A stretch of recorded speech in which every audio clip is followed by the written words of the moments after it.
Good morning, everybody. We are about to deliver you a great edition of GoJo and Golic. Here's what you have to look forward to today on the show. We got some wide-out worries. The drama continues in Cincinnati and San Francisco. We'll get into all of that. Plus, we're sipping on some haterade when we talk about the top 100 list. The number one most overrated quarterback might surprise you.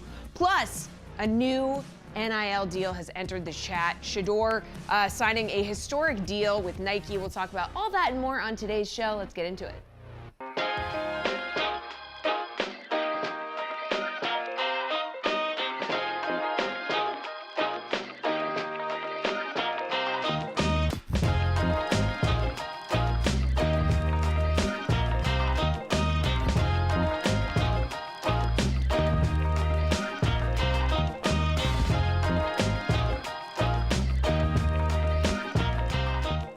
What's up, everybody? Welcome to GoJo and Golic. Mike Golic Jr., Mike Golic Sr., and Jesse Cofield holding it down at the DK studio in Boston. We got a great show for everybody. As always, make sure you download, subscribe, rate, review us, leave us a 5-star rating, and check us out here live Monday through Friday from 8 to 10 a.m. Eastern on the program. Fun one today. Dianna Russini, senior NFL insider at The Athletic and the co-host of Scoop City, the podcast, going to join us in the second hour of the show to take a look at some NFL news and notes around the league as we're coming off not only cut down day, but some of the subsequent moves made by teams trying to shore up their roster with some of the new players on the market. And recently retired NFL quarterback Colt McCoy going to stop by. The former Texas legend gets set for the broadcast booth this fall after 14 years in the NFL. So fun to catch up and get some stories from him as he gets ready to come and do the yapping after doing all the blocking. Well, I guess he didn't do any blocking and tackling. He just got in every once in a while and held the no blocking.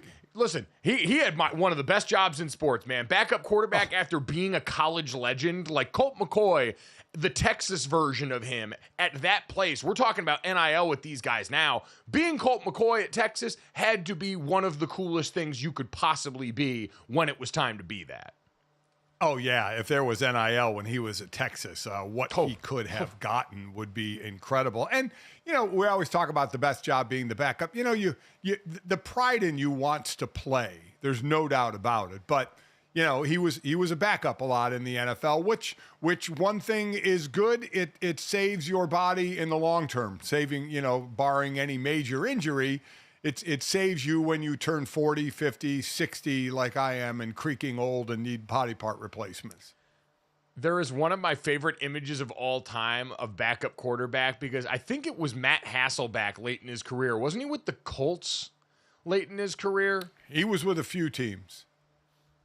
I need to look this up for a second, because I want to say it was Matt Hasselbeck who I saw. Yes, he was with the Colts from 2013 to 2015, and he got thrown into a game late. I mean, this is the last couple of years in his career.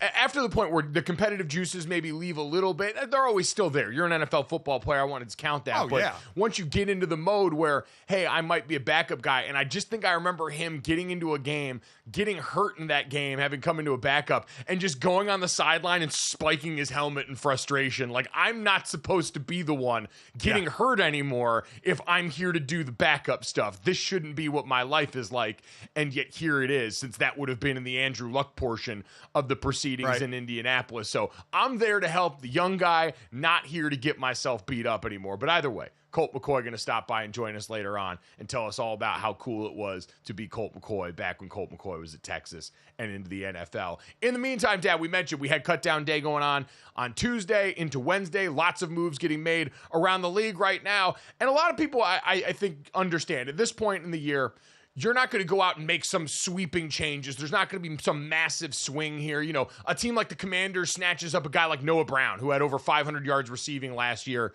for the Houston Texans, but it's in a wide receiver room that is just chock full of too much talent. So you're going to have moments like that where you add a legitimate value player. And so there's some hope if you were a team like the Dallas Cowboys and saying, hey, we kind of needed a running back. We didn't really do anything about it this offseason. Surely we might be able to do something with that yesterday. And, well, they did. I don't know what the reception will be like, Dad, because they are stacking up older running backs now with the Dallas Cowboys. They have gotten the CeeDee Lamb contract under control. Dak Prescott is still in the facility trying to march toward that.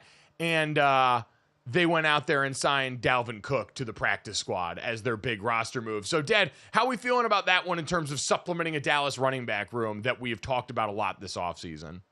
Well, I mean, you look at I think it's better than where he was last year, obviously leaving Minnesota and going to the Jets. He was with the Jets, and he rushed for 214 yards, averaged just over 3 yards a carry. And then he actually signed with Baltimore and played in the divisional round against the Texans, but did not play in the AFC Championship game.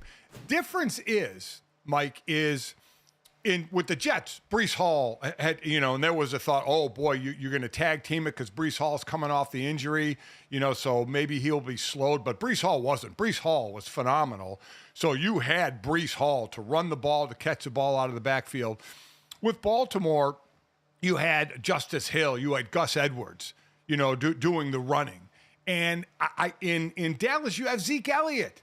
I mean, Zeke Elliott is not going to be the majority guy, the lone guy anymore. So I think they're in a worse running back position where they need more help. And Dalvin Cook could help them more than he helped with the Jets because of Breece Hall, who was the main man, and the two running backs in Baltimore. I think Dallas needs more help. Now, can he relive some of the days? I mean, he's not that old. Relive some of the days he had. He's 29 years old, is Dalvin Cook at this point.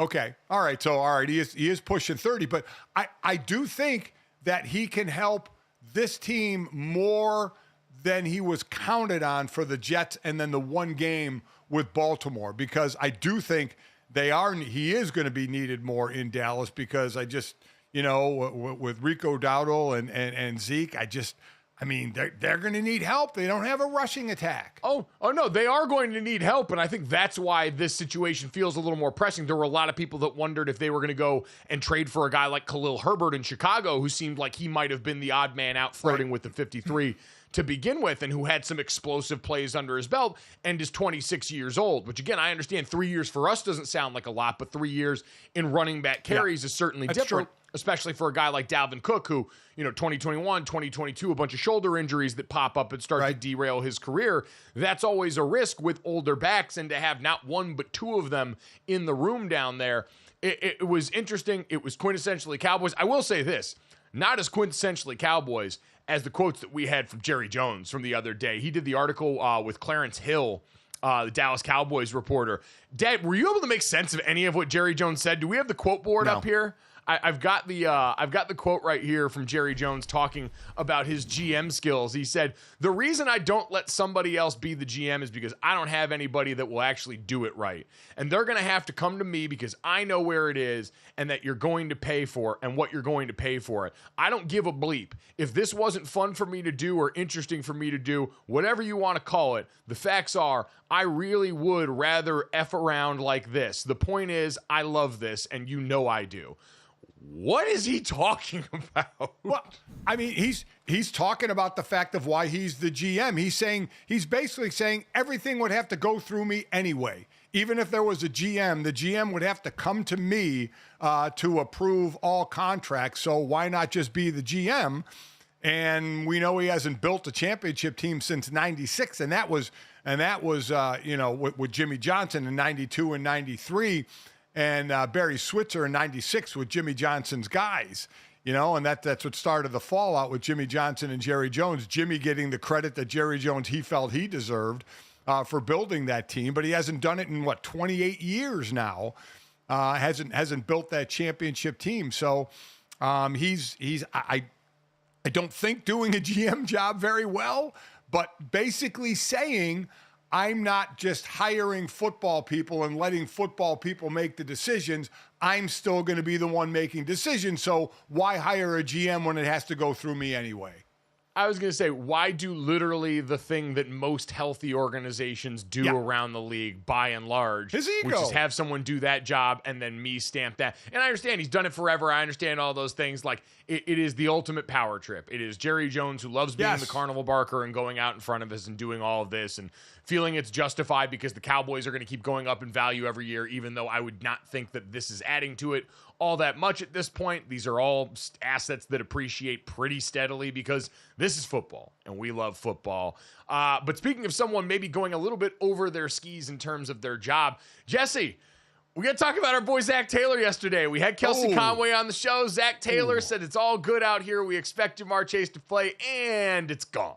Yeah, he goes on, he says, yeah, he's going to be at practice on Wednesday. Everything's good, blah, blah, blah. And then this happened. Has something changed between yesterday when you said that you expected Ja'Marr to practice and today him not showing up? I said that yesterday? I think every day is a new day. We'll keep working through it. Not going to make predictions on what tomorrow brings.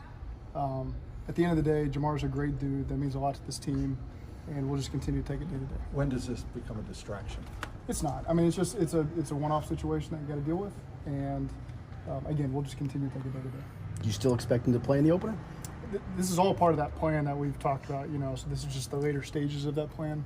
But I think it's wise for me just to say we're going to take it day to day and see what tomorrow brings. I think I probably put my foot in my mouth speaking too quickly, and it's just, again, this is a day-to-day situation. We'll just keep seeing it as that. I mean, he said it himself. He was like, I think I probably put my foot in my mouth. Do you guys think the fact, like, him saying that had something to do with Ja'Marr being like, okay, now I'm not coming? Yes. Oh, yes. I mean, Jamar's trying to get a new deal. Ja'Marr, wasn't practicing. Ja'Marr is we're all wondering, will he miss games? And then Zach Taylor says, oh, yeah, we expect him to play week 1. I think for guys that are holding out like Aiyuk, like Ja'Marr Chase, Trent Williams, maybe not Trent. Trent's kind of his own dude. They look at and see that Chris Jones for the Chiefs sat for 1 game last year, sat up in the suites watching the team lose to Detroit, and then got his deal.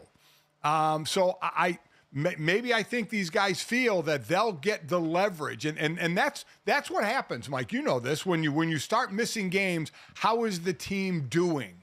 Do you wish the team to do poorly in your area of expertise to give you more leverage? And then if the team goes out and plays really well, do you lose leverage? But I do think some of these players saw Chris Jones, sign a big deal and say, you know what, maybe it's worth missing a game or two.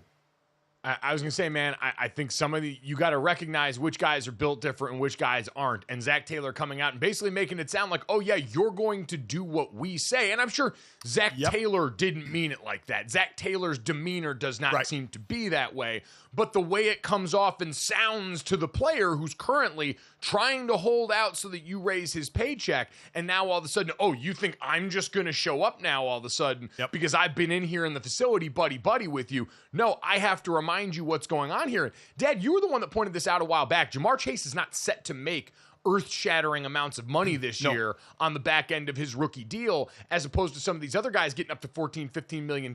So him sitting out now, and the more we have to start to reckon with this idea of what you just mentioned, he's not losing as much in the paychecks. And when you're Jamar Chase, you know the payday is coming at some point. Like at some point, you're going to be able to replenish whatever you've lost here with an earth-shattering amount of money. And whether the difference in what you were going to make and what you do make offsets that truly versus it just being on principle, you willing to light some of that money on fire, I don't think matters when you're sitting in that chair and you wield as much power as he does. Kelsey Conway mentioned it yesterday when we talked to her, the reporter from for the Bengals.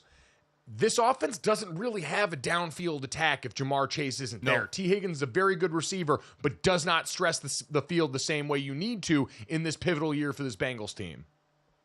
Yeah, I mean, and again, for those who don't know, if a player starts missing games, they usually will, if they're deciding to do that, miss games. And Jamar Chase only supposed to make a little over $1 million in base salary. Now he'd have to give back some prorated signing bonus. It's basically inconsequential to the $14 million that Brandon Aiyuk is set to make this year.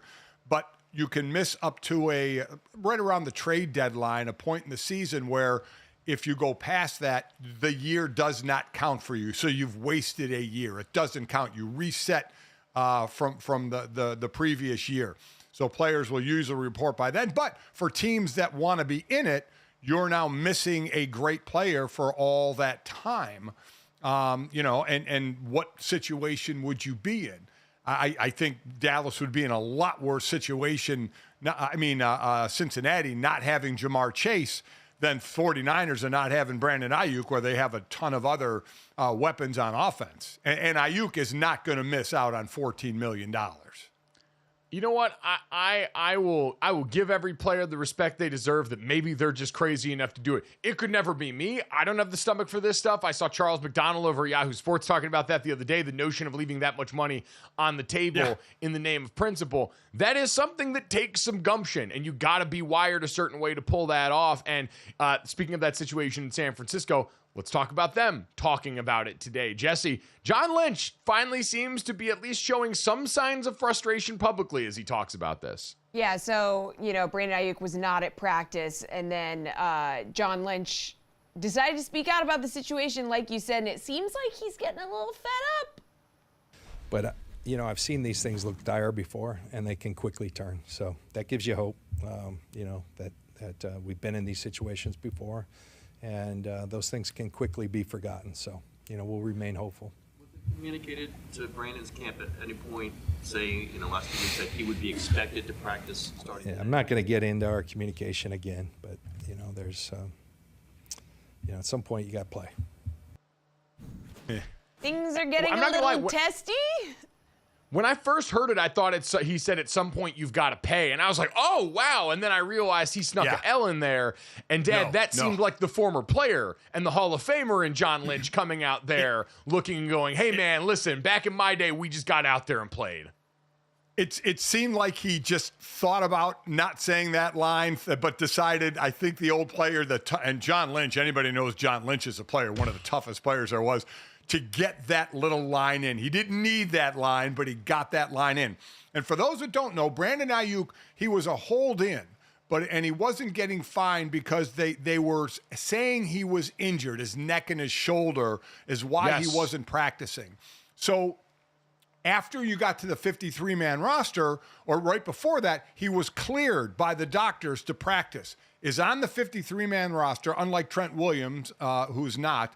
Aiyuk's on the 53-man roster, got cleared from the injuries, and then still didn't practice. So now he technically is subject to fines from the team for being deemed healthy but missing practice, missing meeting. I don't know what else he missed, but you can get basically fined now. So that was the difference of surprise. They were kind of doing him a favor to not get fined before, even though they could rescind the fines because he's on his rookie deal.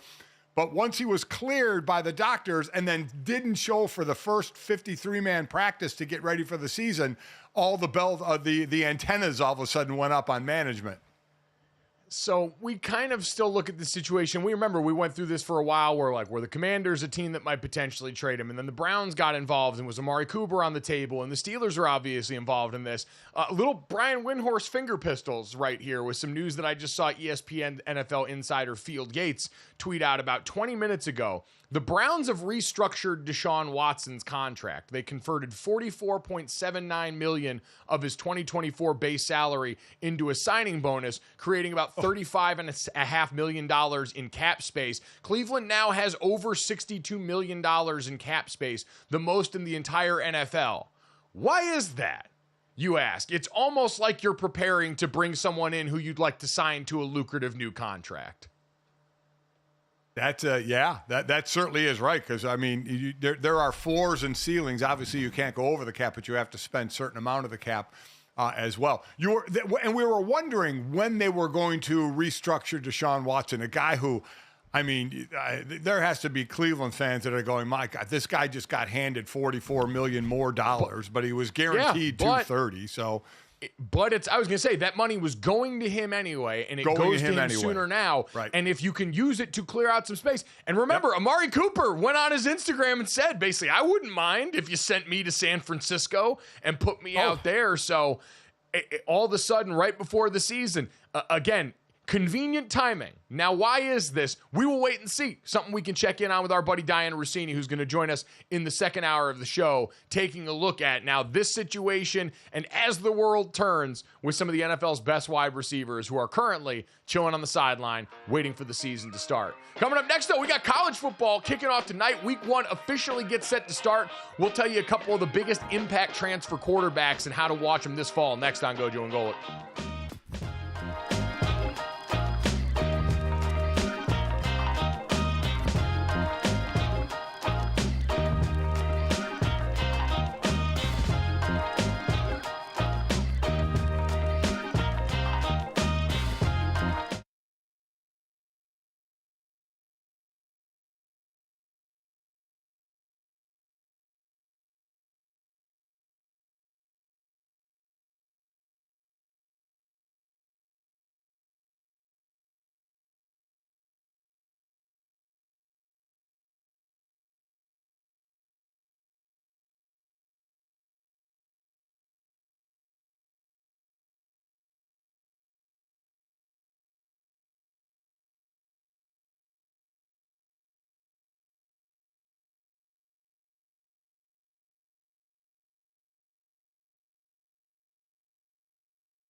Welcome back to GoJo and Golic. The college football season is gloriously upon us. We got an FCS game kicking off today. Rutgers and Howard featuring Minnesota transfer quarterback Ethan Kaliakmanis. In fact, guys, there is a record number of transfer quarterbacks set to start this weekend.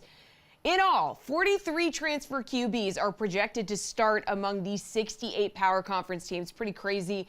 So let's put these guys into tiers, okay? Let's talk about how much you think they're going to impact their new teams this season. So we got the tiers: Heisman hopefuls, transfers to push for playoffs, to help improve the team, and then the guys that are just happy to be there. Maybe they just needed a change of scenery. So let's throw them into tiers. Where are we going, guys? There's nothing wrong, by the way, with vibes at this point, and the vibes are at an all-time high here. You mentioned it. We get started with Rutgers and Howard, but we have a full slate of games tonight. Like, we get some Power 5 on Power 5 matchups tonight. I think Minnesota and North Carolina play later tonight. We've got Colorado football, which just seems to be an engagement goldmine for everybody in the media, now actually going to play real football and give us something to react to against the FCS team du jour for the last decade of my life. Like, this is a great day, Dad, but it is an interesting time because, to Jesse's point, so many teams are now led by guys that just got there this offseason and are going to try and help make it work with this team. And coming from the time you played football, and even coming from the time I played football, where transfers were certainly more common, I don't know. It's wild to think about a transfer having to shoulder as much responsibility as the quarterback does in such a short amount of time, when you know so much of it is relationship based, so much of it is that familiarity with the group around you that these guys just don't get the benefit of. 63% of starting quarterbacks changed out of the 68 Power 5 teams. I mean, it's amazing. It is amazing, but this is the era we're in. We're in the era of not having a quarterback stay for years and mature on a roster. We're just into replacing them now. Even when they have a good year somewhere else, you know, like Dylan Gabriel had a good year at Oklahoma, and they were going to the SEC, and he goes to Oregon. I mean, it's wild.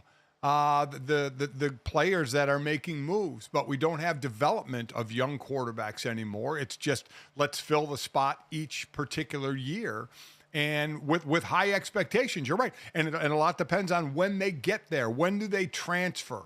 Are they there for the winter workouts? Are they there in spring? When do they get there to absorb the new offense? Because it's still the most difficult position to play on the football field, and then to get a relationship with the receivers and the offensive line. It's a lot to ask, quite honestly, in this day and age. It is, but we're going to ask it nonetheless because we don't care. We just want results. And, Dad, let's start with the guys expected to get the highest ones, guys that are legitimate Heisman hopefuls that change teams now. This seems to be the group of quarterbacks we've talked about the most in Oregon's Dylan Gabriel, Miami's Cam Ward, Will Howard heading to Ohio State, and I would even say Riley Leonard heading to Notre Dame from Duke. Is there anyone that I'm missing in there? And, Dad, is there anyone in that group that you think has the best opportunity to pop right away? Well, I mean, I listen, Will Howard has the benefit of probably the best roster in football, right? In college football, going from Kansas State to Ohio State. He's a big dude. I mean, 6'4", like 235, threw for over 2,600 yards, 24 touchdowns, 10 interceptions, had 9 rushing touchdowns as well. So I think he, because of the benefit, and we talked about this with Caleb Williams with the Bears, of what he has around him, to the ability to succeed.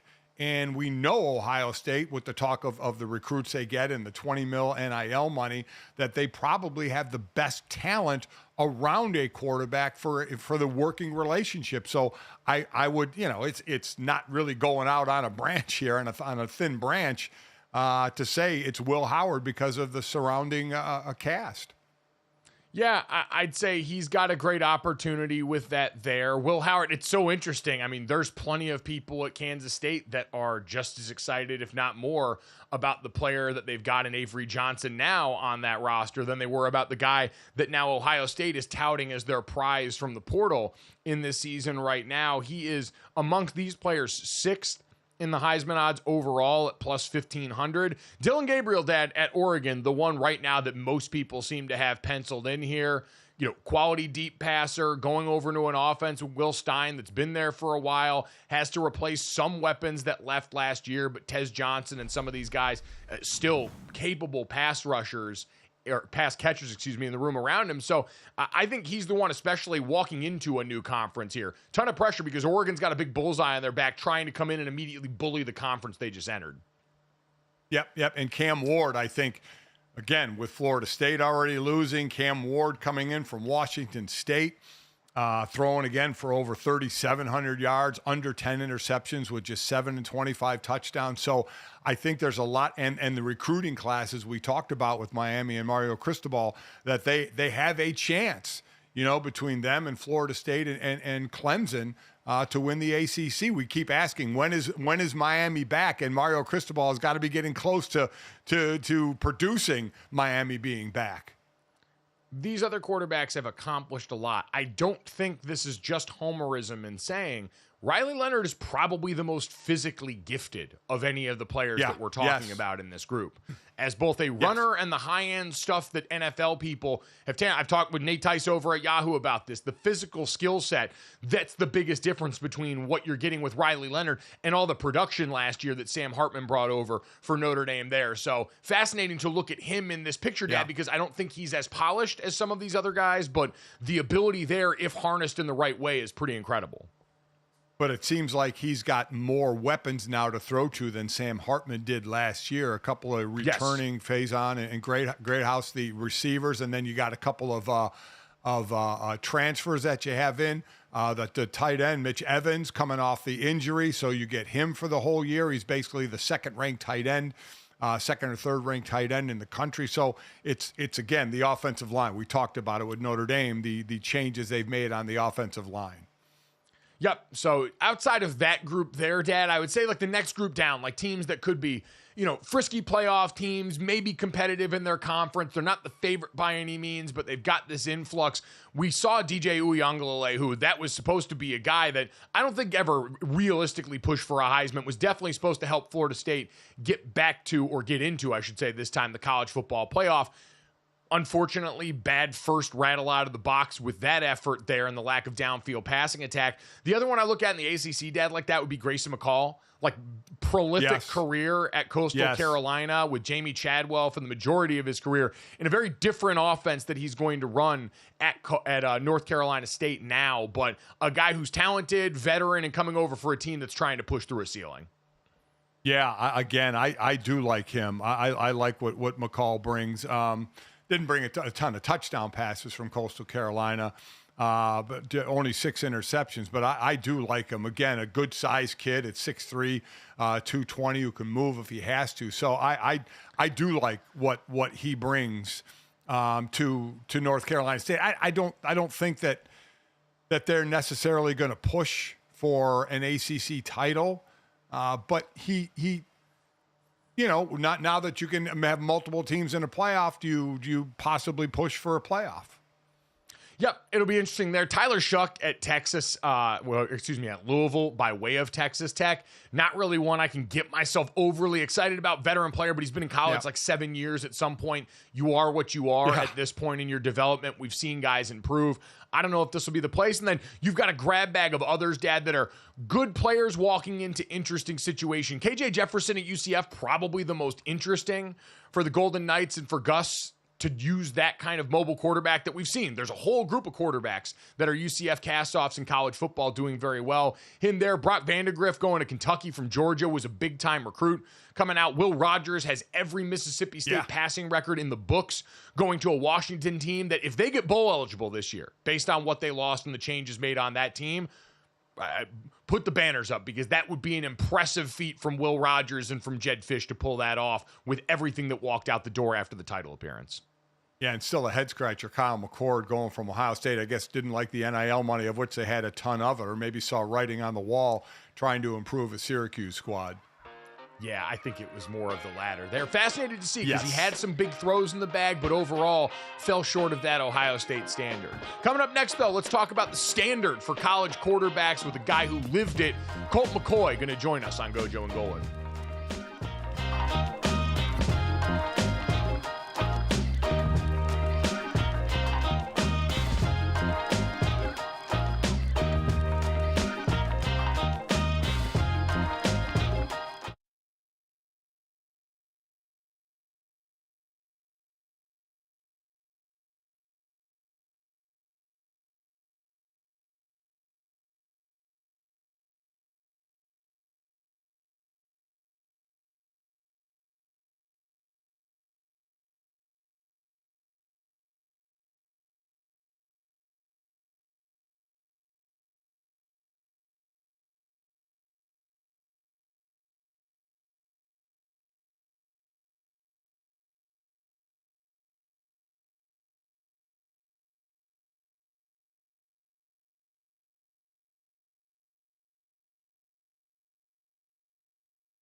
This is a cool one here as we get set to go in football season. Time to talk to a man who's getting ready to take the leap into life after football. Colt McCoy, kind enough to join us now. Obviously, two-time Heisman finalist, all-everything quarterback back in the day for the Texas Longhorns, spent 14 years and 12 seasons in the NFL, and now getting ready for life in the broadcasting booth. So, Colt, congratulations on a hell of a career, man. How's it felt so far?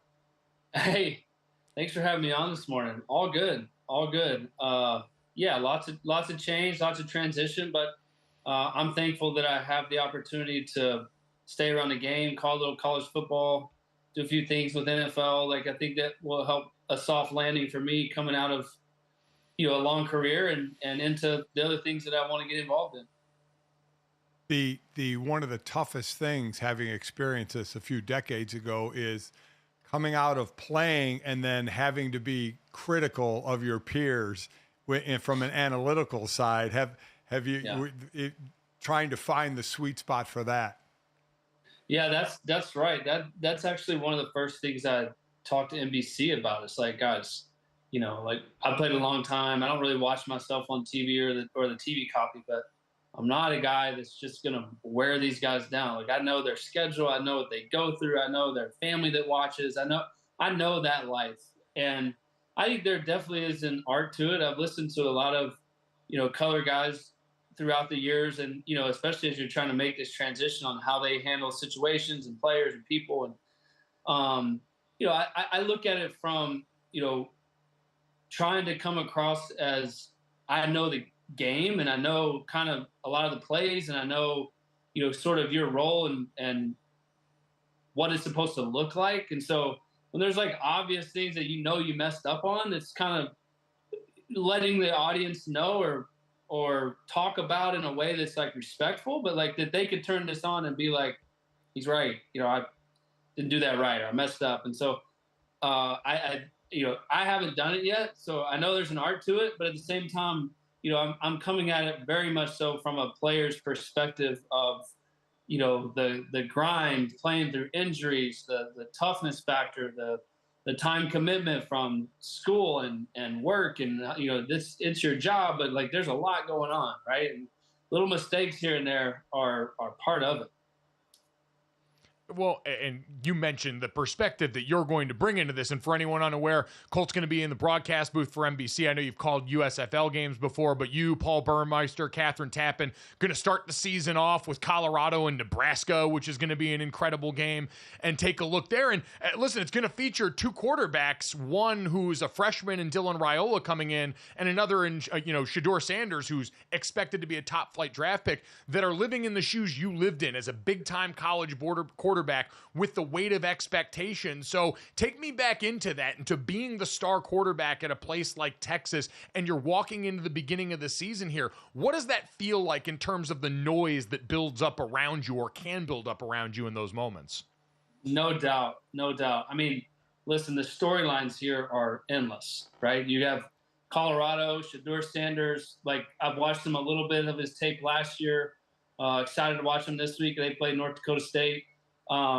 Tons of experience, right? He's going into his fourth year versus Raiola going into his second start of the year. He's got Shedeur's got weapons everywhere. Their skill guys are all potential NFL players. But they do have a lot of turnover on the offensive line that everybody's going to kind of watch to see, like, can we protect them? Can we keep them upright? But I think Shedeur is really, really good. And, I think his experience is a big part of what they're going to lean on this year. Like, I think they're going to be a good football team. And on the flip side, Raiola, I look back to my career, and it's like the second start of my career at home at Texas was against Ohio State, right? We lost. We hadn't lost at home in like 2 years, and now all of a sudden we put in this freshman quarterback and we lose at home. Like, I thought it was the end of the world. I didn't want to go to school, didn't want to walk to class. Like, I was embarrassed, all those things. But that was a huge game. I mean, Ohio State was number one in the country. We ended up getting a shot at them again a couple years later and beat them. So, but like, I understand the emotions of both these guys, right? I played 4 years in college like Shedeur, and I remember my second start in college football as a freshman, right? Those guys are in very unique spots, and it's going to be a ton of fun, a great matchup. I think both teams are returning some guys that are very valuable and are both looking to have a great season, and it's an old rivalry game. I mean, to get the opportunity to call this game in the booth for the first time, I mean, what more could you ask for? And also in the booth for the first time in college, with all the changes that are going on, not even NIL and the portal, but your alma mater in Oklahoma go from the Big 12 to the SEC, and the Pac-12 is basically the Big 10 now. So just your overall thoughts on just the incredible conference realignments. Yeah, I mean, look, Texas, Oklahoma going to the SEC, that's a big one. And I think the big storyline there for me, speaking as like a Texas guy, is that I think it's incredible because Texas gets all their rivalries back. We get to play A&M again, right, which is a huge one in our state. The Lone Star Showdown, like, it's incredible. You get your old Southwest Conference rival back in Arkansas, right? There's some big hatred there, right? And then you get to keep the Oklahoma game, which is played here in Dallas, the Cotton Bowl. Like, that rivalry and tradition is awesome. Best game in college football, right? And so you get those three games on the schedule now. That's why I'm as excited about the SEC as anything. Obviously, there's great competition. It's a great league, whatever. But to have those games every year is going to be fun.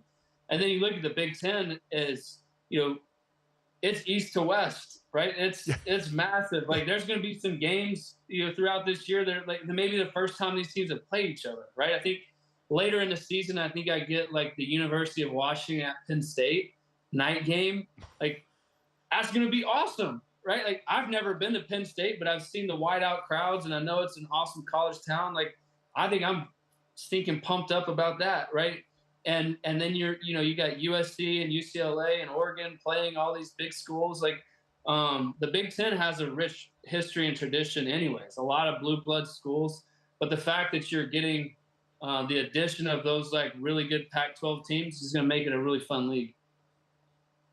There's no doubt we've already seen the conference, geography video that they pop as the primer every year, and they have gotten their miles out of that thing, no doubt. You're right. It's spanning everywhere, and that's certainly going to be interesting. I want to hone in on your alma mater for a second here. You talked about Texas getting ready to make that jump, having all those rivalries back.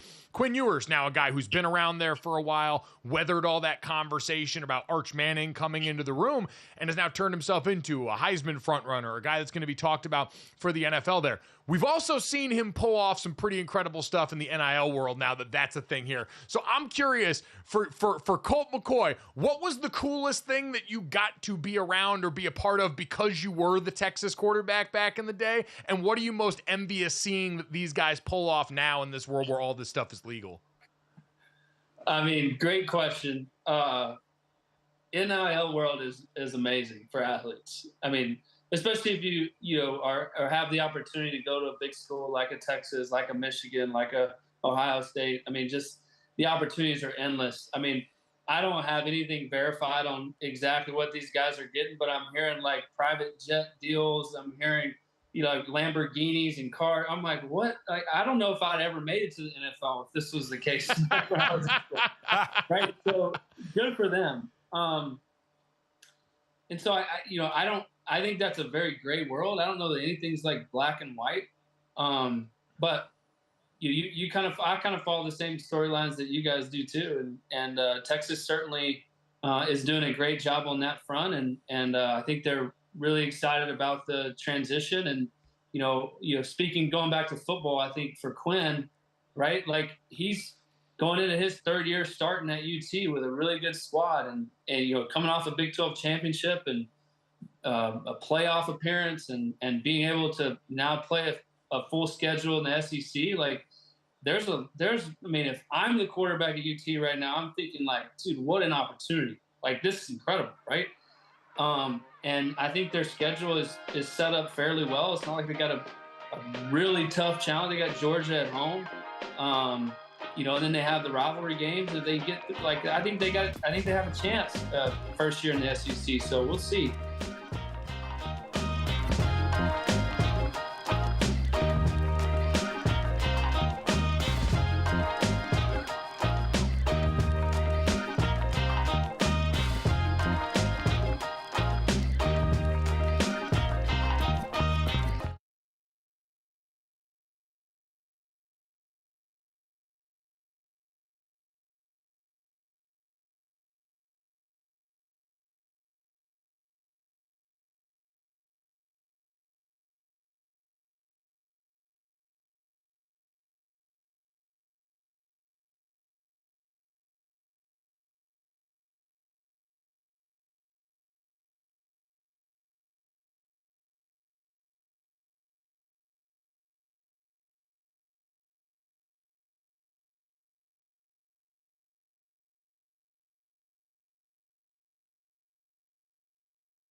All right, we're back here with Colt McCoy on GoJo Golic, former Longhorn star quarterback. And now, time to get to the important questions.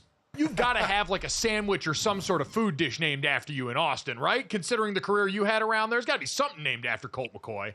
I mean, maybe there probably is. You know, there's a couple restaurants that have my picture up in there. That's nice, and you know, I'll get texts from my buddies throughout the year like, "Oh, I went to this. I saw you on the wall there, right?"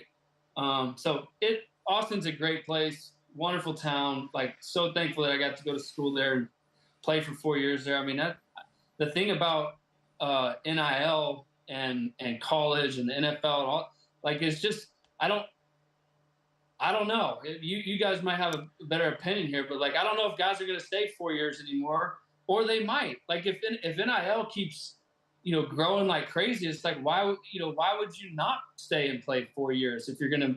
These guys are making more money than all the backup quarterbacks in the league. Like, trust me, I've been a starter, but I was a backup for over half of my career. Like, I know those salaries. Like, these guys are making more than that. Well, and how do you think that affects the way you go about life as a college student? Because again, you were a quarterback at a big-time school that already had a lot to manage before the financials were codified like this, where everyone could see that. We knew guys were making big-time money. And then you've seen the adjustment that it is for guys at the NFL level, especially playing quarterback, to now all of a sudden not only have the reins of the franchise, but to have to manage the financial part of all that, have to manage all the off-the-field responsibilities that these guys have. And so how do you think these guys have to go about navigating that now? What's the biggest challenge they face? Yeah, good point. I mean, I don't know if anybody's ever talked about this, and I'm kind of spitballing here, but like, if Bo Nix actually turns into playing well, right? Look at his career. He stayed in college for 6 years, right? He made a lot of money in college football, played it out, and now goes to the NFL and still becomes a first-round pick. I think that the thing you got to think about is, like, everybody wants to get to that second contract as soon as you can, as young as you can. But NIL is changing the game, right? Like, if Bo Nix could stay 6 years in college and make a couple $1 million a year every year he's in there, like, what's his sort of urgency to get to the NFL? Why don't I stay in college and break records and make a bunch of money and then be as good as I can possibly be and then jump to the NFL, right? Like, it's something to just keep an eye on that you know, if I'm a quarterback and I'm talented and I get to go to a really good school that's going to win 10 games a year, and it's going to have good teams around me, and I'm going to make a lot of money doing it, like, why not stay for 4 years and get as good as you possibly can to feel like, hey, I'm ready to make this jump to the NFL and do it. Well, we've seen quarterbacks that only have a few starts go to the NFL and struggle, and quarterbacks, in fact, basically this whole class of 6 quarterbacks that went in the top 12 picks all had incredible experience, led by Bo Nix with 61 starts, and had them better prepared for the NFL. And speaking of the NFL, you were in from 2010 to 2022, so you were in kind of the crossover time of some of the rule changes and going to no 2 padded practices in a row, some of the changes we see now. What overall did you kind of see from when you first got in the league to when you last got in the league of how the league has changed? Man, that's a great question. The league's changed a bunch. I played through 3 CBAs. So my rookie year was definitely the old school football, right? It was 2-a-days. I had Eric Mangini and that whole staff, which was a great staff, learned a ton of football, but it was very much like, we're going to practice, you know, go inside and watch the tape, get a rest, and come back out and put your sweaty pads and socks back on, and we're going out for round 2, right? Like, it was hard. It was really hard. And it was a good mix of like the old school guys, a bunch of the 10-year vets that have been doing that are just like, you know, like all football. And now, you know, it's like guys don't really want to put their helmets on to go practice anymore, right?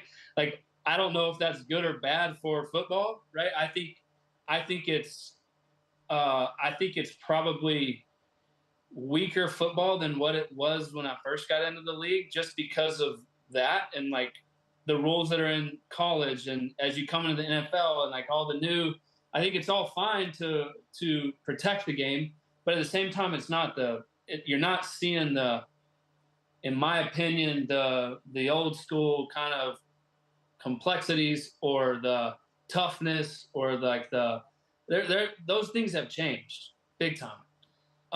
And so I think if it was me, going back to the conversation we just had before, it's like, if I'm getting paid in college and you honestly could be making more than like a lot of the guys that are on the roster in an NFL situation, why not stay in college and get as good as I can get and then go play in the NFL? It's not like I'm not making any money. That's changed. Like when I was in school, you got $1 million a day at the university, right? And everyone's trying to get to the NFL.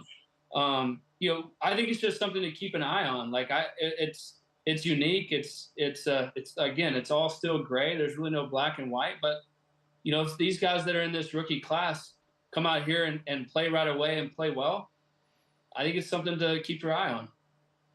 We certainly saw that most notably with Brock Purdy, who was a multi-year starter at Iowa State before he comes to the NFL as a late-round pick and a guy that maybe wasn't thought of as much, but all of a sudden you saw the benefit of that experience at the NFL level. While we're talking about the NFL, I see the Cardinals helmet behind you there where you were most recently. Let's talk about Kyler Murray in that regard. He's a guy that is one of those sort of younger, new age quarterbacks and had a lot discussed about his work ethic and things publicly when that contract clause came out. Got back last year, new coaching staff, coming off the injury, and really seemed to play great ball. From the guy that, you were in the quarterback room with to now, what have you seen as areas where Kyler has grown, and do you believe he can get back to being one of the best quarterbacks in the league? Yeah, for sure I do. I think this year, for Kyler, having a full offseason, being healthy, having a full training camp, like second year in the system, I think it's set up for him to have a really good year. I think the pieces are around him. James Conner is one of my favorite teammates of all time, right? Just a stud, like always going to fall for a few yards, never going to lose, like just can catch, right? And then, the way that system works, like you need a good tight end, and Trey kind of really, had a great year last year. I think he's poised to have another one. And then you go out and add Marvin Harrison. You got Greg Dortch. You got Michael Wilson, who's a really good second-year player. And all those guys are in that system for the second year. Their offensive line is great, real tight with a lot of those guys up front. And I think they have a lot of confidence. It's hard for maybe the national media to see that, I think that Kyler's set up to have a good year. I know he's feeling confident. I've talked to him a few times, and I think that he recognizes the fact that like this is really set up for me to play well, and I'm going to go out there and do it. So I'm excited for him.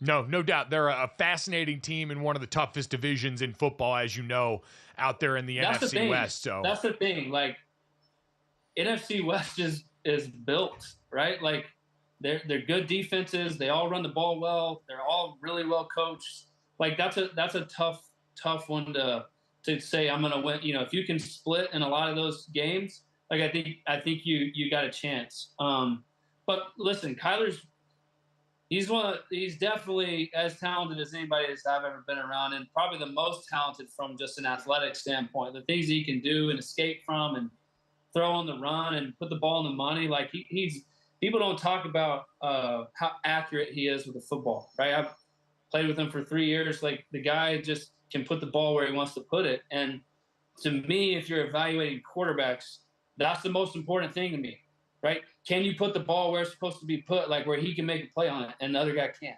And Kyler's just, he just naturally is gifted at that. And I think he's got the structure around his offense now that he feels comfortable with. And, I would expect him to have a really good year.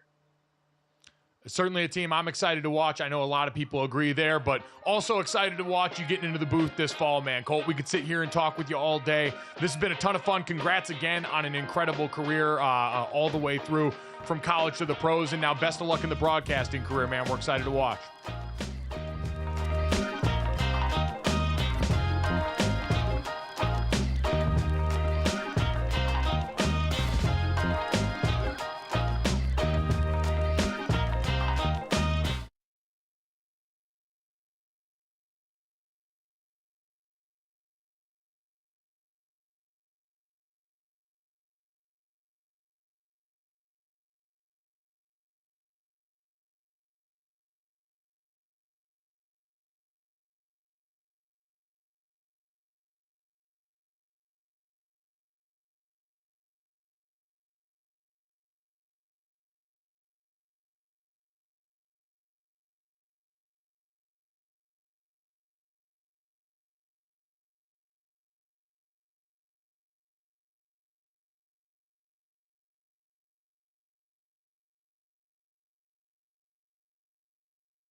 Welcome back to GoJo and Golic. Hour number 2 here. Mike Golic Jr., Mike Golic Sr., Jesse Cofield in the studio in Boston. Us just coming off a heated debate during the break. I don't even remember how this necessarily... Our producer, Billy, asked us if we were bigger NSYNC fans or Backstreet Boys fans during the break. And my father, who is 61 years old, chimes in and asks why he wasn't posed that question. Jesse promptly asks him to name a single member of the Backstreet Boys or a single song by the Backstreet Boys, and he could obviously produce neither. So I gave him the ultimate out. I said, Dad, I'll give you a quiz right here. I'm going to play this song, and you tell me if this is a Backstreet Boys song or an NSYNC song. And Bye Bye Bye comes on. Number 1 most synonymous word-clouded song with NSYNC, and Dad immediately spits the bit, but we got a great dance party out of it. So, Dad, I feel like we all won here. Yeah. We did. Yeah, listen, we all win. I'm not good on names of bands or names of songs. I know songs when I hear them. I just can't readily identify at times who sings them or the name of the song. But I like the groove, and I was moving to the groove. We had some good moves. It was peak caucasity in here during that dance mix. I will just say that. This is a question I feel like we can pose to our next guest. You guys know her, the senior NFL insider for The Athletic, the co-host of Scoop City, the great podcast, wherever you get your podcast. Dianna Russini, were you a Backstreet Boys or an NSYNC girl, Dianna? You are my fire, the one. Like that. I don't need coffee in the morning. You just throw that on. You put that on in the car. It's windows down. Let's go. I was all Backstreet Boys. You know what it is? I- I never liked Justin Timberlake's curls. They always irked me. He obviously moved on from that at this point. So I don't know why it always bothered me, but it just did. And I always felt like Backstreet they were the OGs, because even though they came out relatively close, I remember watching TRL. For those listening, TRL was the must-watch show on MTV, and it usually came on as soon as you got home from school, and they just had the biggest celebrities. What do you think the comp to TRL is now? Is there anything like that? It's got to be like on TikTok or that. YouTube, or a place where I don't know how to readily access it with people whose names I don't know at this point. That's where I feel like, Dianna, we've aged out of having the cool thing be ours. Yeah, and the thing is, it was cool because it was must-watch TV. You couldn't record it, and you were obsessed with the hosts. I remember that's how I knew I wanted to be on TV, seeing like Vanessa Lachey and Lala and all those what's Carson's last name Carson again? Daly. Carson Daly, right? Like he was just Dianna, like such a. The way I freaked out when I saw that Carson Daly followed me on Instagram a while back and commented on a video of ours, I was like, the kid in me that was watching that coming home from elementary and middle school was like, this can't be my life. Oh my God. Mike, that needs to be like on your Wikipedia page that he follows you. Like that actually should be in the show title, right? Like you guys should just change the whole thing to the fact that Carson Daly follows you. But yeah, it was such a cool time. Like I remember knowing that Britney Spears was going to be on this like one Tuesday, and I had soccer practice, and I begged my mom to get home so I could just watch her appearance. And that was that time when she came out with Oops, I Did It Again. It was like her original. Holy cow, am I 75 years old? Like just these references and the fact that they still excite me. And now we know what Britney is, which is entertaining on Instagram. Well, welcome to my world of being older. But MTV, to put it succinctly, was cool.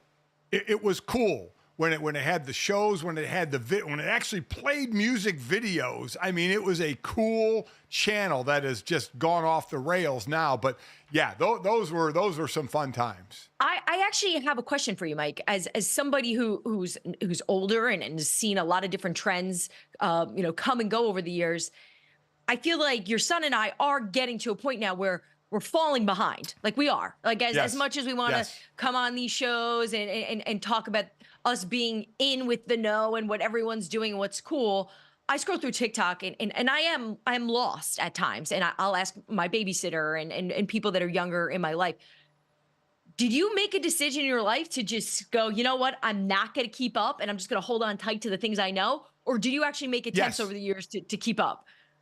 No, I don't keep up as much, Dianna, and I'll tell you why. Because stuff today is stupid. All right? MTV, you listen, MTV, you would watch a well choreographed or well produced music video.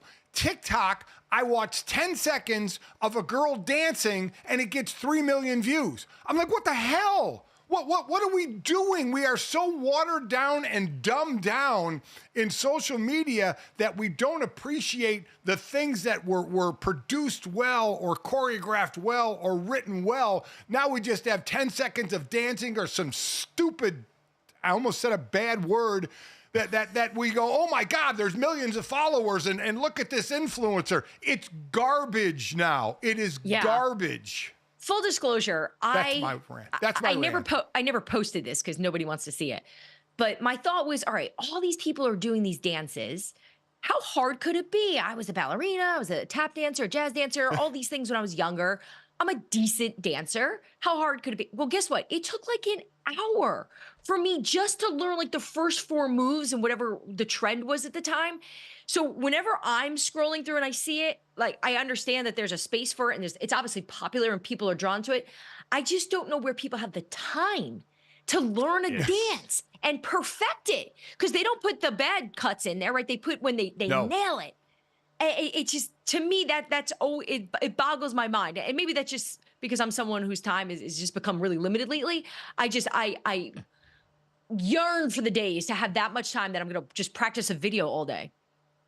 Maybe that'll be our niche. We will post the bad cuts of the dance videos that no one else has the courage to cut. Because as you mentioned, Dianna, you're someone with less time than anyone I have seen in quite some time. You have been all over, on the road during training camp, reporting, doing great interviews that people have checked out on Scoop City. I know you just got back from Pittsburgh, and we got plenty of quarterback news to get to today. Gerard Mayo came out in the Patriots press conference and named Jacoby Brissett the starter for the season there, which most people saw coming, but I want to talk about where you were in Pittsburgh, Dianna. Russell Wilson named the starter yesterday by Mike Tomlin after a preseason he started off injured.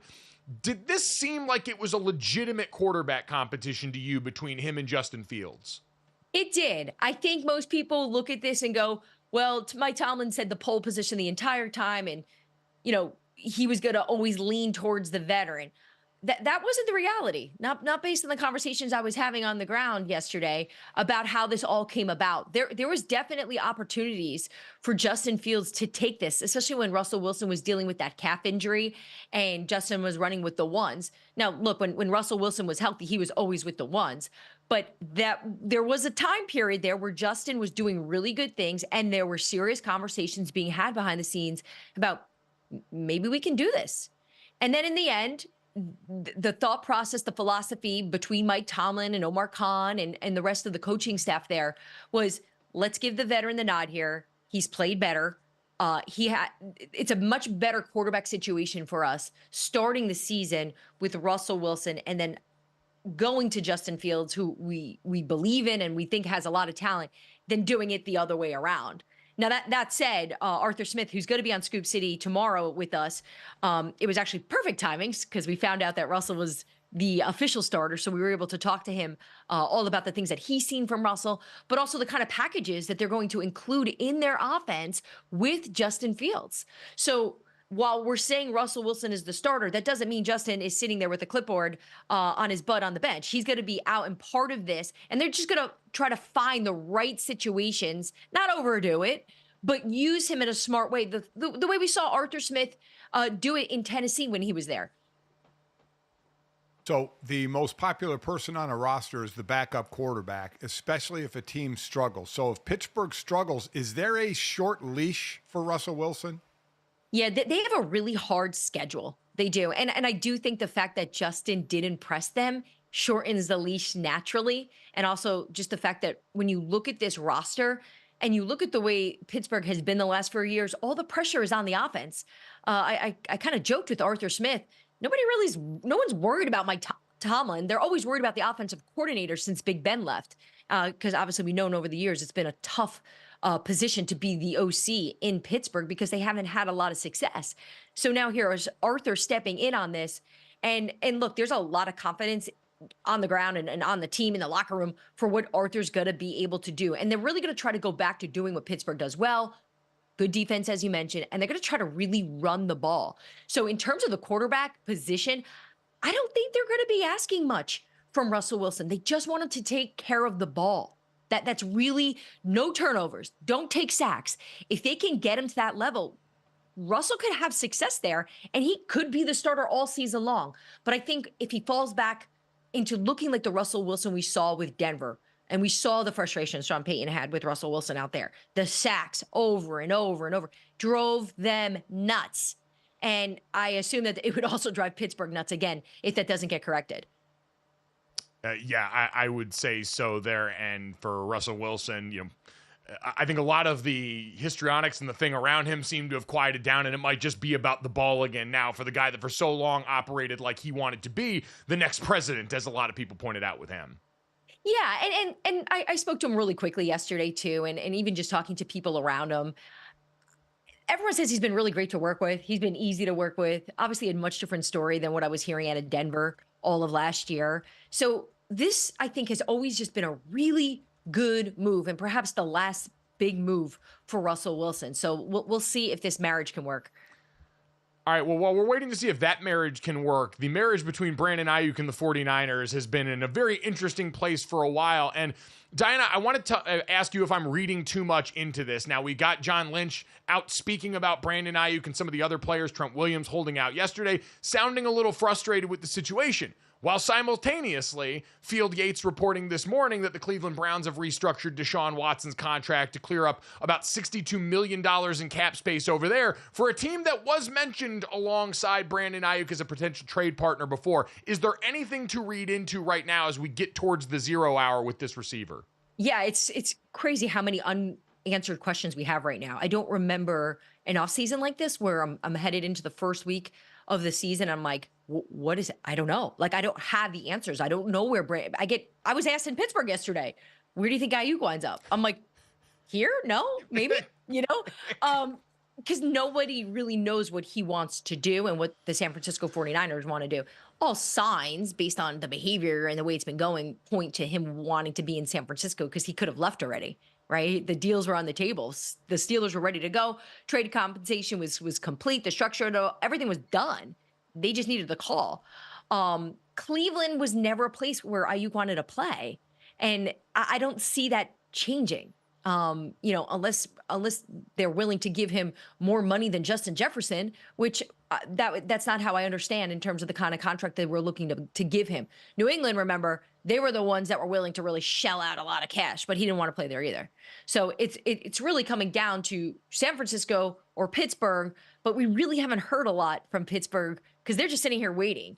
So we'll see how this turns out. But in terms of Cleveland, your question, they had 4 quarterbacks on their roster early this morning. I just reported that they cut Tyler Huntley just a few minutes ago. So now they're down to 3. So DTR had a really good camp. I think this is going to be one of the most talked about quarterback situations in football this year, just because there's so many questions about Deshaun. There's still so much confidence in what he can do on the ground there. I spent some time in Cleveland. And they're pretty firm that he's the guy. There's no question. DTR isn't going to beat him out. It's, can they open up and string together a September with some success, with some shine, with some of the old Watson? And I think they're just hoping this clicks and they have an opportunity to gain some speed here because, they believe in him there. Yeah, I mean, they believe him to the tune of $230 guaranteed $1 million by the owner. You kind of have to believe at this point, right? Waiting to get a little return on investment there.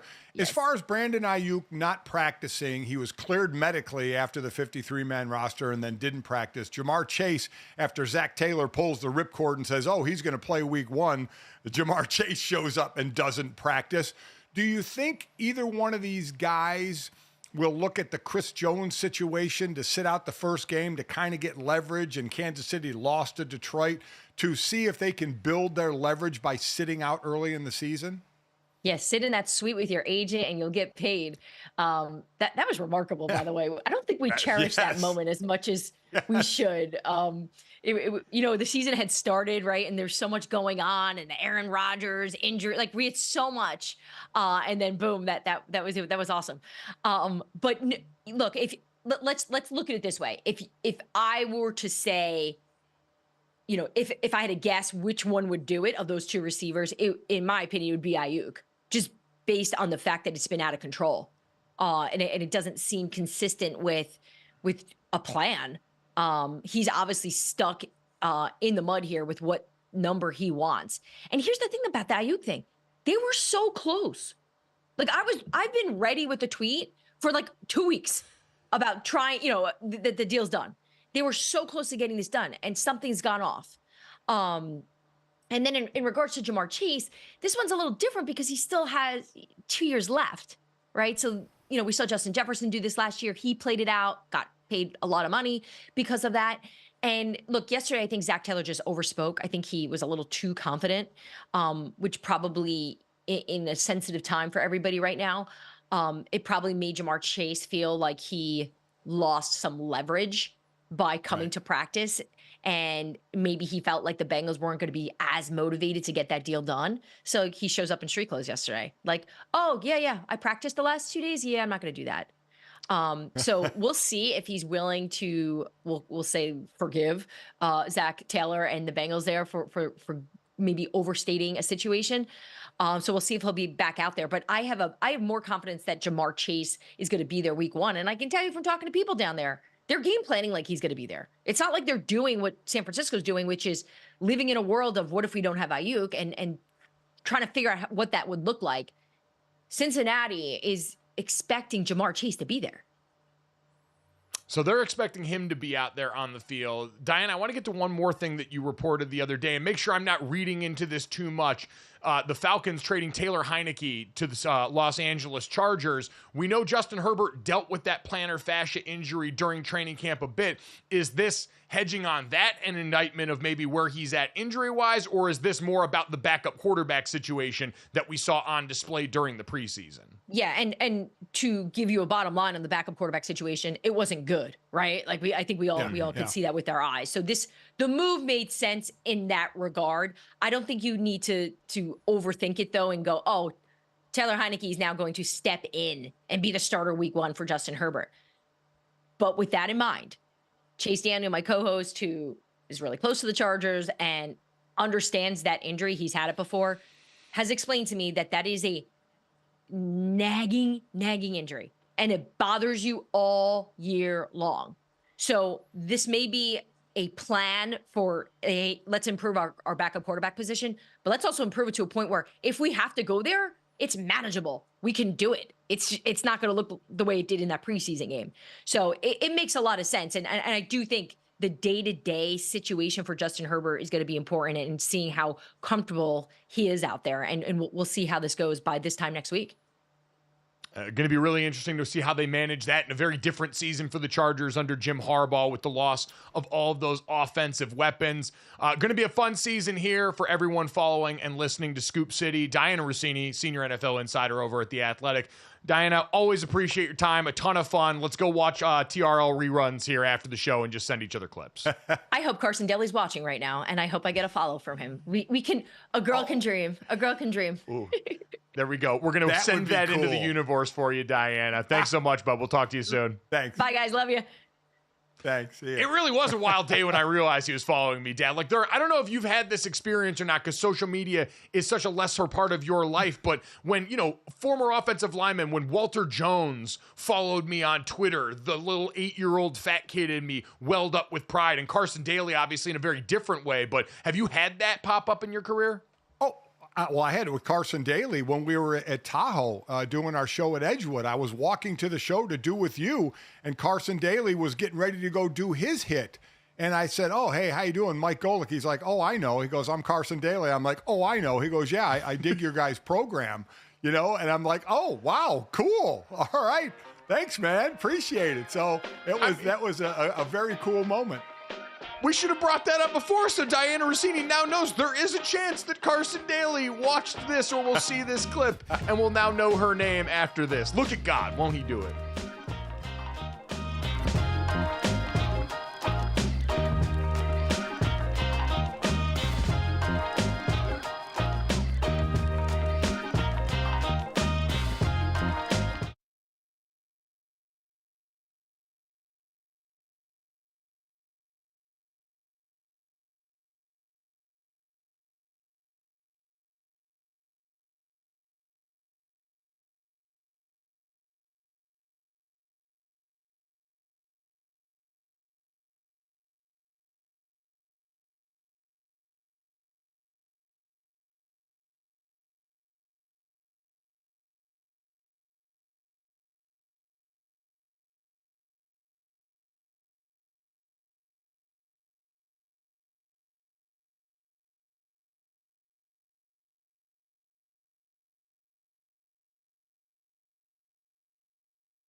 Welcome back to GoJo and Golic. Jesse Cofield, Mike Golic Jr., and Mike Golic Sr. Guys, we know Tom Brady has been working towards an ownership stake with the Raiders, and it's raised some questions about possible conflict of interest as he enters his first season in the booth with Fox.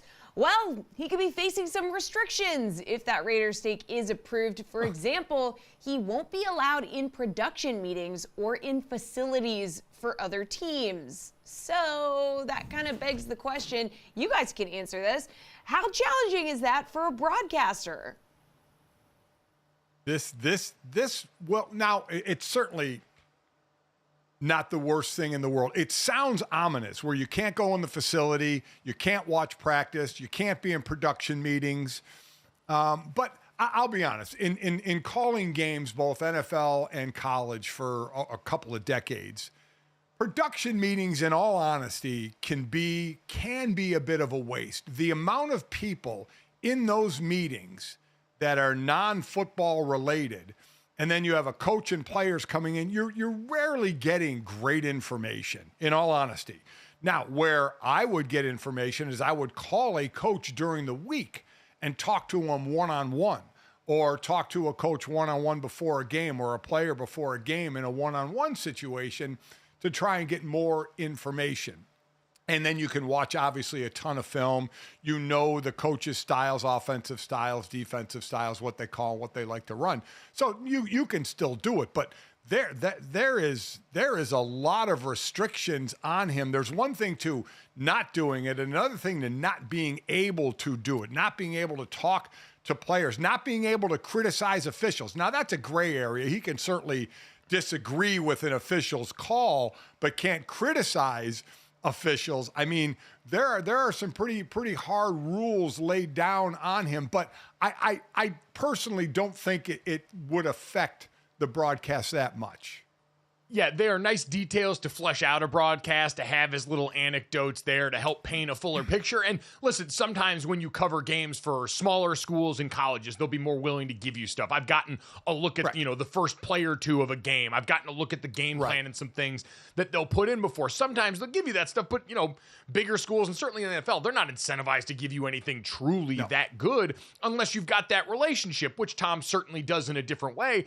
If you lose out on that, you can go out there and still call a pretty good game and be no worse for the wear. Your play-by-play can supplement a lot of that. So this is one of those things where I just look at it and go, Dad, did Tom Brady just ensure that he has an even easier time going out and doing this job? Sorry, guys, can't be at all those production meetings, can't sit around in that and do it for hours. I'll show up and I'll go and show you through the lens of arguably the greatest player of all time what the game looks like and what I see, but I'm not going to be bothered with the rest of that stuff.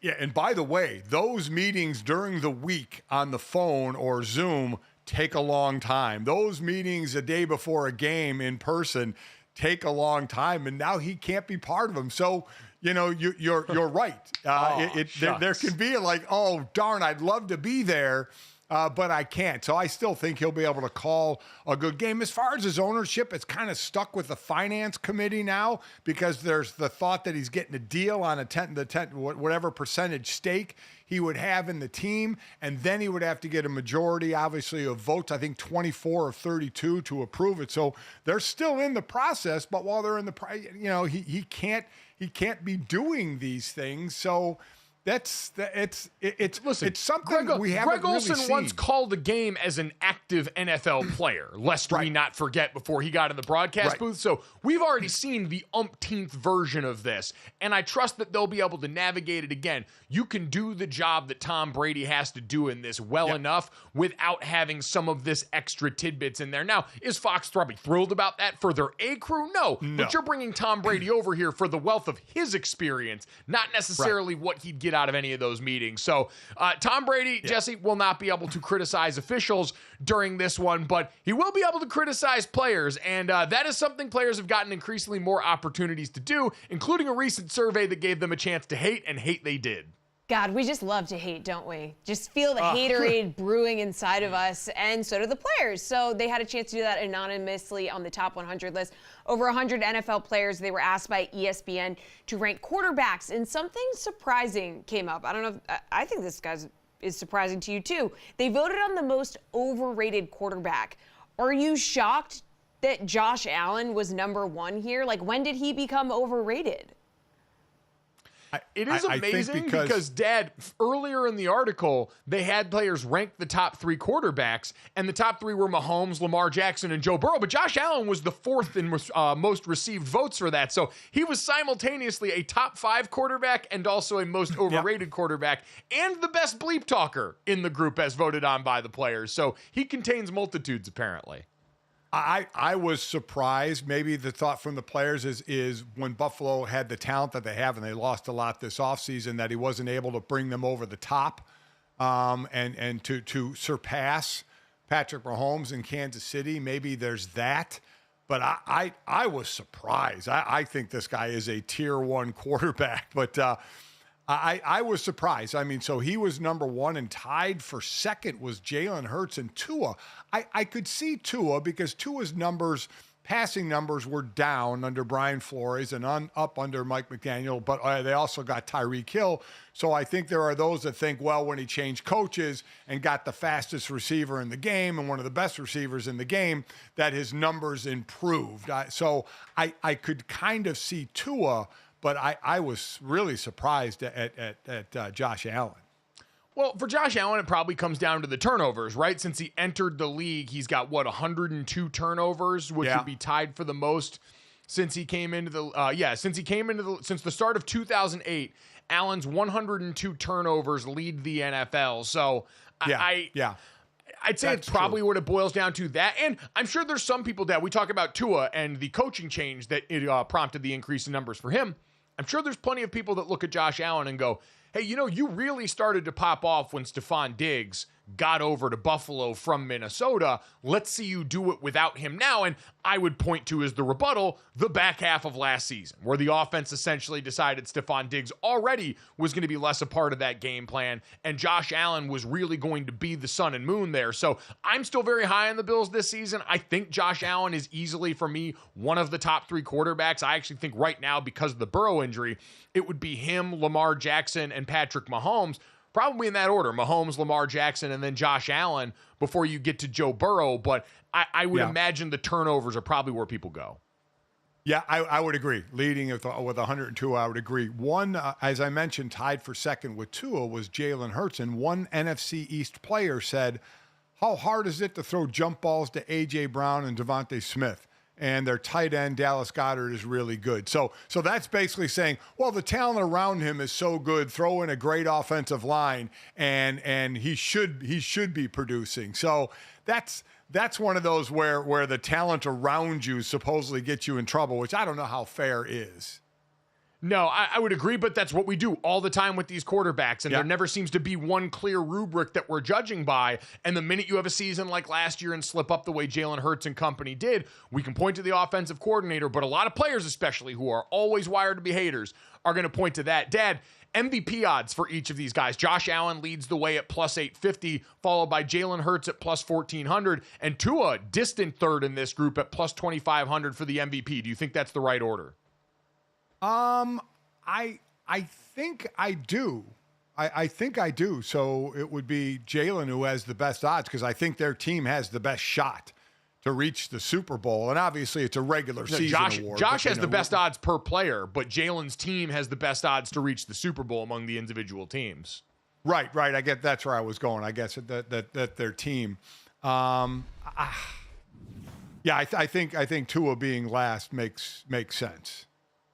Yeah, I think, and Josh Allen, I think, should absolutely be the favorite in this group, because if this Buffalo team is going to be successful the way they were in the back half of last season, it's going to be because, like the back half of last season, Josh Allen straps on the feed bag and says, I am going to will us to this point as we go through a wide receiver room where Khalil Shakir's the only guy that's caught passes from him, and Keon Coleman has to come in and get up to speed quickly as a rookie there. Let the haterade flow through you. Coming up next, I can't imagine we'll see any hate in the new upcoming documentary series following around NBA players like Anthony Edwards. Next on GoJo and Golic.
Welcome back to GoJo and Golic. Netflix and The Uninterrupted have announced a one-season all-access show, The Starting Five. It is a behind-the-scenes look at 5 of the NBA's best on their quest for a ring. Guys, let's talk about this one. Are we here for more of these like all-access behind-the-scenes shows in sports? I mean, you feel like it can only entice more viewers. And one of the 5 is Anthony Edwards. And after the summer of Ant, people just cannot get enough of him. Is he who maybe you're most excited to see here? I don't know. I do think the behind the scenes, the full swing for golf, the drive to survive for F1. I've enjoyed the behind the scenes look. I do like it, unlike the Netflix docu-series, which I don't enjoy because you don't get the information you think you're going to get. I would still say of the starting 5, it's going to be LeBron. And LeBron's behind the scenes, off-season behind the scenes training for a frigging 40-year-old to still be one of the best in the league. I think people, we know, Anthony Edwards is a rising star in the league, but he's young. He's got his future all in front of him. But to see what LeBron's doing at his age and his work ethic and his how he prepares, I still think will be the one of the 5 between Edwards, Jason Tatum, LeBron James, Domantas Sabonis, and Jimmy Butler, that it would be LeBron, that people would be in kind of amazement that he's still one of the top players at his age. if I was going to power rank interest in this, I would probably go Anthony Edwards at 1, just because I count on him being a little more uncut.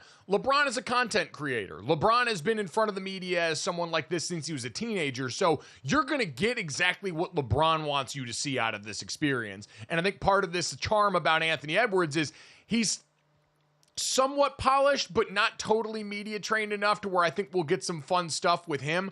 I would go him. I would go LeBron. I would go Jimmy Butler, and then Jason Tatum and Domantas Sabonis. No disrespect to Domantas Sabonis. I very little fascination there. There's obviously, the generational timelines and stuff like that. Jason Tatum was a part of the championship run for the Celtics last year, but I don't find him inherently interesting. So he's like, Joel Embiid would have been tailor-made for this as a guy I think people would have been interested in. Quite honestly, you could have done this whole thing with just the Villanova Knicks, and I would have been sold. I would have taken a camera crew following around just that team and maybe they will for this upcoming season, follow them around. That would be absolutely something I would dive right in on, because those guys already, we see it in their roommates podcast. Incredible relationship, know each other well. They're funny guys. They are a little bit unpolished, and I appreciate it. I think a couple great players to watch would be Wemby, his offseason and his preparing, and Jokic.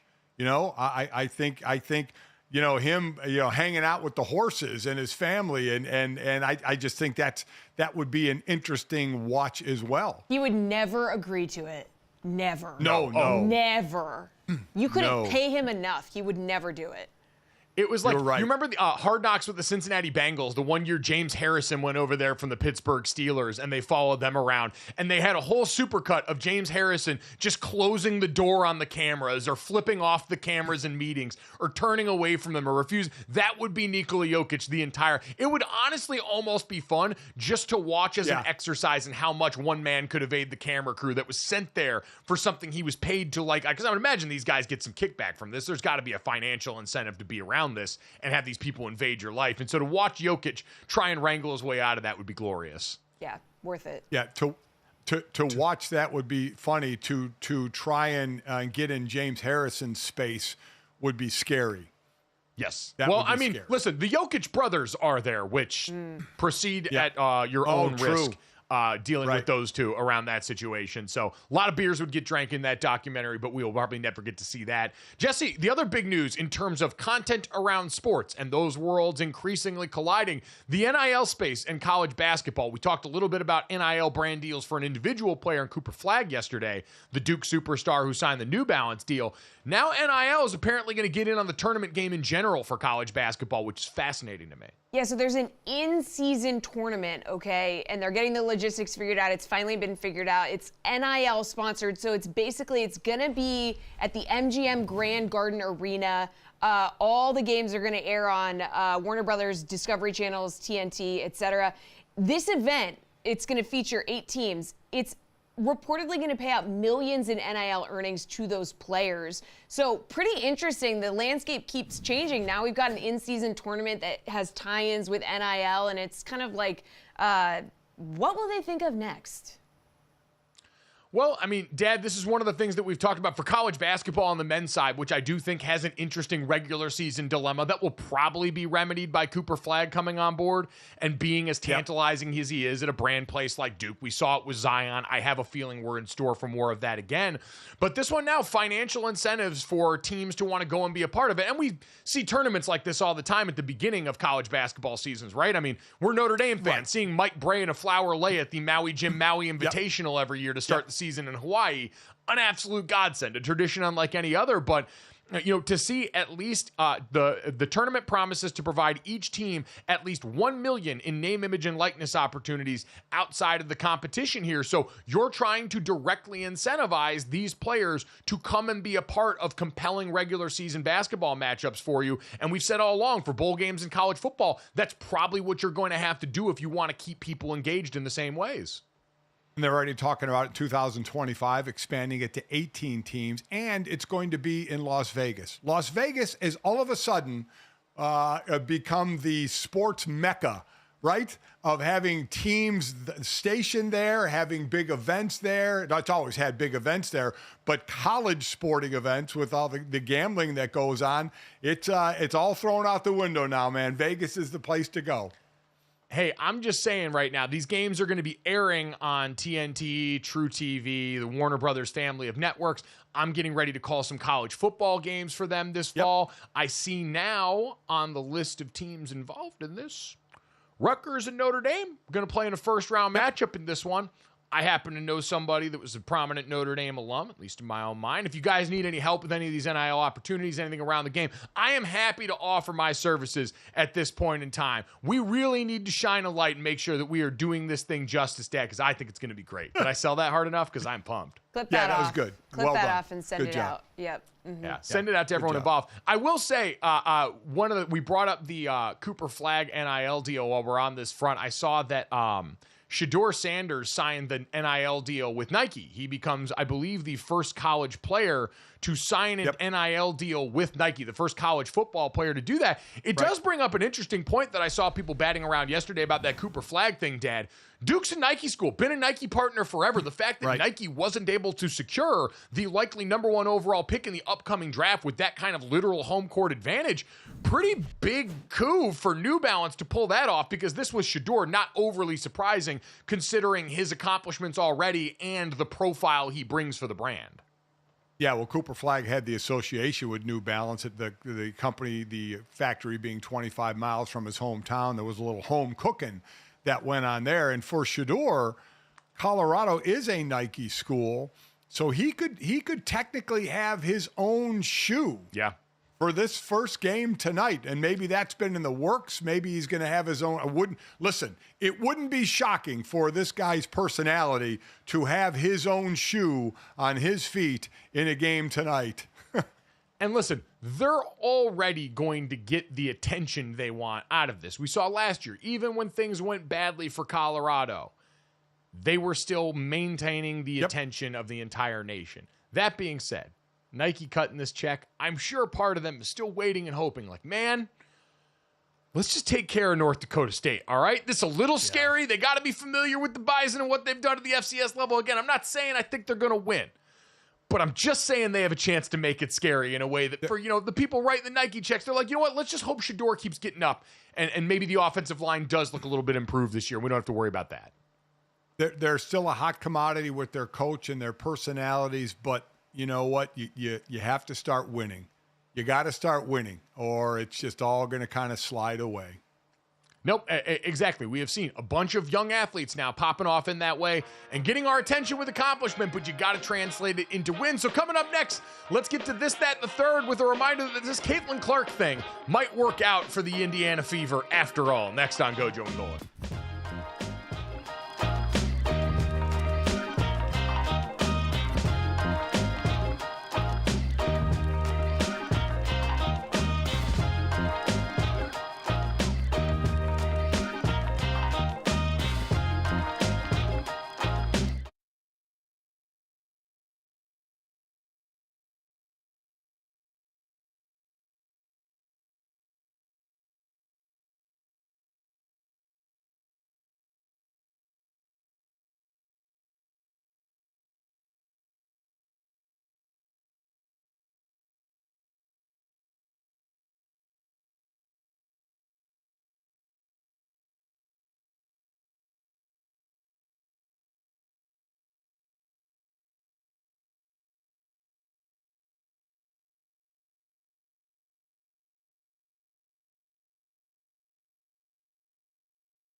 All right, guys, time to finish off the show the way we always do. This, that, and the third. 3 quick stories to send you into the rest of the day.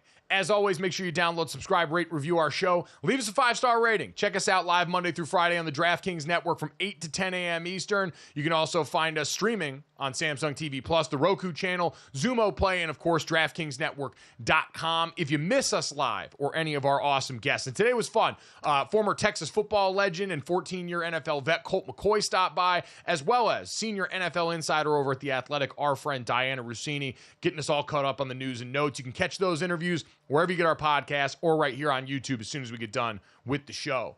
Guys, let's start off with this. We talked about players living up to the hype, and after some rough early games, the Caitlin Clark experience has been as advertised in the WNBA, and last night they get a big-time win over the Connecticut Sun, in the process of which Caitlin Clark breaks the rookie three-point record. Right now, she passes Ryan Howard, who knocked down 85 threes back in 2022, so Caitlin Clark with 8 now, and the only WNBA player in history with 500 or more points, 250 or more assists, and 75 or more three-point makes right now. So, Dad, this team accomplishing at an incredibly high level, as well as Caitlin Clark individually going on to what should be a pretty easy Rookie of the Year award win for her.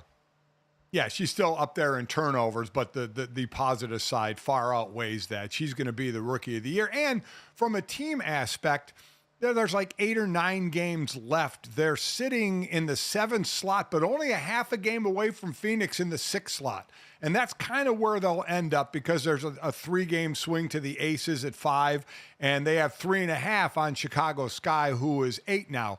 So it looks like it'll be in the, and they just beat Connecticut. They're 1-3 against Connecticut, but they just beat them. In their latest game. They split, so that's who they would play if they got to the 6th slot, and if Connecticut stayed at 3. If they were at the 7th slot and Minnesota was at the 2 slot, they're 1-1 against Minnesota. So still things to be worked out of where they're going to be seated. But that win over Connecticut after 3 losses, they played them early on in the season a couple times. And, Dad, they hadn't beaten Connecticut since 2021 in general, had this Indiana Fever team. And so you've got, obviously, the tandem of Caitlin Clark and Aaliyah Boston on this team, the #1 overall picks. But Kelsey Mitchell, the first Fever player ever with 5 straight games of 20 or more points. This team is 12-6 since June 10th. They started off with that really brutal schedule and went 1-8. Yes. Everybody was selling stock. And now, Dad, you just described their lot in life. They are inching closer to being the team nobody wants to play come the postseason, the coveted title that we hand out almost every year. So going to be fun to watch what they do there as Caitlin Clark has rounded into form, and this Fever team rounding into form with their former #1 overall picks in this franchise. But Jesse, if we are going to talk about box office, we need to head out here to Los Angeles, because Shohei Otani reminded people just how different his star power is. Yeah, so last night the Dodgers were giving away a Shohei Otani bobblehead featuring his dog Decoy, and pandemonium ensued. People were lined up to 7 hours before first pitch last night, just trying to get their hands on one of these bobbleheads. And guys, it did remind me when we talked about how his dog Decoy was going to be featured in this. Remember when they wouldn't tell us the name of his dog? Like it was being guarded like a secret, like a government secret. Is there, Jesse, I'll start with you. Is there anything in life, anything that you would stand in line for 7 hours for? Anything? No. Anything in the entertainment? Anything? No. I hate lines. Absolutely not. This is for a friggin' bobblehead. Yeah. A bobblehead. It's crazy. Dad, I wouldn't, if you had told me this was the only way I could access tickets to the Taylor Swift Eras Tour, a thing that I loved and wanted to go to, but I would have to stand in a line that long, I would have been watching at home when it hit Disney Plus, like a lot of other people, because I'm with Jesse. Lines are an abomination. People in the airport waiting in lines for things like coffee, when the value above replacement for other coffee stands, the weird random cold stuff you can get at the magazine stands in the store are just as viable, or just not, or just raw dog it. Go with water, go with God, do whatever you need to do. But waiting in a line a mile long to go get Dunkin' or Starbucks coffee at the airport is wild. I get needs. I'm addicted to coffee like everyone else, but to me, it's a dumb waste of time, and I don't understand how people do it. And especially here at Chavez Ravine, where it's already a nightmare getting in and out of that place. To subject yourself to more of that is wild to me. Plus, it's one thing for remember when people used to stay in line overnight for tickets to a show, and to see a Taylor Swift show, you could almost justify it, almost, but not fully. But for a bobblehead, a frigging bobblehead, 7 hours. I mean, I just don't understand. But that's why fan is short for fanatic, man. I mean, that's why players make all the money they make. Either collectors or people trying to flip these things and assuming they'd be able to sell a Shohei bobblehead for a good mint somewhere else, as he is one of the most worldwide popular players because of his fame overseas as well. Was cool moment, though. Decoy got to throw out the first pitch. I don't know if you guys saw that. They put the ball on the mound. Decoy grabbed it, ran it all the way to Shohei behind home plate, and then got a little treat for doing it very well. So an incredibly well-trained good boy that Shohei's got in his hand. So I was proud of that moment. That would have been worth the price of admission. I would wait in line to watch Decoy the dog throw a pitch. So cute. Well, it's just, we had the other dog story, Lucy May, the bat dog for the minor league team that didn't retrieve the bat and pooped twice on the field. She needs to go to the Decoy School of Obedience. Yeah, I was going to say, you know what? Maybe a good sign for the Dodgers, as people are wondering about Shohei ramping up the pitching and starting to go there. He's done so well, his dog has now learned how to pitch. That's just how gifted and talented this man is, and we've got that to look forward to there. But Jesse, we've mentioned Taylor Swift enough right now. Let's get to it. Major League Baseball, Taylor Swift, Stu Gott's voice, collision course. Yeah, we pray in this house. We pray at the altar of Taylor Swift. Okay, and apparently, the Cubs do too now. So it all started when clubhouse manager Danny Mueller decided to light a Taylor Swift scented candle that Craig Counsell was gifted. Now, since then, they've been red hot, winning 9 of their last 12, which obviously can be traced back to lighting the Taylor Swift candle. So, they must all just be Swifties now. Hey, listen, at some point the proof is in the pudding. Dad, this is better than, what was the team that had the unopened beef that they were using to celebrate home runs that at any time could have split open? No, it was like sausage or like unopened beef that in that casing could have exploded at any time. The Taylor Swift candle, a much better totem to base your team's success off, in my humble opinion. Baseball is the most superstitious sport there is because of how long the season is, the different streaks you can go on, and they're basically harmless. A package of sausage, a Taylor Swift candle, but we know it means nothing. This is what blows my mind. The people that will sit in a certain spot on a couch if their team is doing well. I did a show with a guy from New York, Bruce Jacobs, in Arizona, when he was in the media in the press box at a Mets game. He went to the bathroom, and when he was in the bathroom, the speaker was in there. The Mets mounted a comeback. He stayed in the bathroom, thinking that he was the reason. That just blows my mind that the people and their superstitions. But again, just another a reason that fan is short for fanatic. As if this wasn't a nice enough surprise, Taylor Swift injecting herself into another sports headline. I've been told our crew has a surprise for us here in the final minute of the show, so I want to give them the floor for this. Oh, okay, they dubbed us into the Backstreet Boys here. Oh, my God. Or no, that's NSYNC. I'm sorry, Justin Timberlake in the middle. So it's me, Jesse, Dad, and Dianna Russini now as members of NSYNC. So again, while we are technically a Backstreet family, the Millennium album, a triumph, writes the New York Times, I'd say a decent-looking boy band, and I have hair again. I love this. You do have hair, Mike. That's the oddest look. that you have hair. It's almost like your freshman year mugshot. My great. natural hair texture is really much closer to Justin Timberlake's in this photo, so they could have just put my face on Justin Timberlake's face. See, you know what? We all get to live our real, authentic selves there, covered in denim. If you appreciated that authenticity, download, subscribe, rate, review the show, leave it a 5-star rating. Thanks so much. Enjoy the college football tonight. We'll talk to you tomorrow.